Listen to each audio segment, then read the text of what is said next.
Moody ka ba? Masyadong moody ang teenager na si Venus.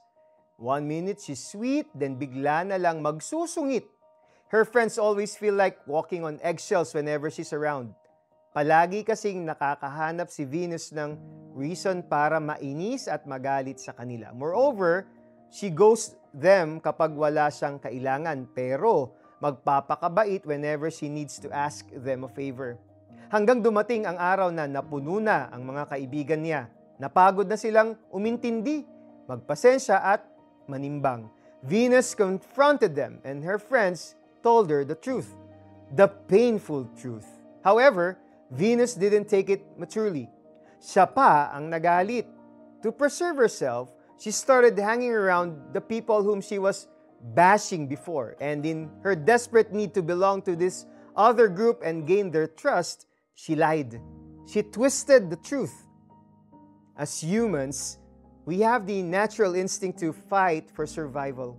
We go through lengths for the purpose of self-preservation. However, in doing so, we should not ruin others' reputation. What Venus committed was human but not pleasing to God. Sa halip na kumapit sa ibang tao at manira, sana ay ni-reflect na lang niya where and why things started to go wrong.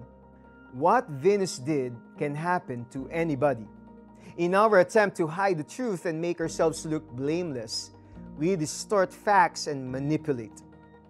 Ma-deceive man natin ang iba at ang ating mga sarili, God knows the truth.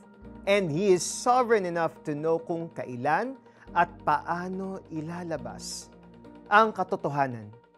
Let us pray.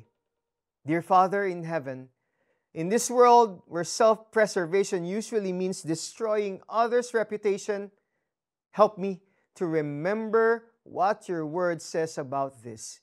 Bigyan po ninyo ako ng katatagang manatiling tapat sa inyong salita. Bigyan po ninyo ako ng lakas na labanan ang tuksong manira ng iba para ingatan ang aking sarili. Sa pangalan ni Jesus, Amen. Do your mood swings affect your relationships? Nasasaktan mo ba ang mga taong nagmamahal sa iyo dahil sa pagiging negative mo? Pray for God's help para mabuksan ang iyong isip at puso. Seek healing for yourself at sa mga taong nasaktan mo. Kung sinasabi nating tayo'y walang kasalanan, dinadaya natin ang ating sarili at wala sa atin ang katotohanan. Unang 1:1-8. Ako po si Eric Totanyes, manatiling totoo para sa Diyos at sa iyong kapwa.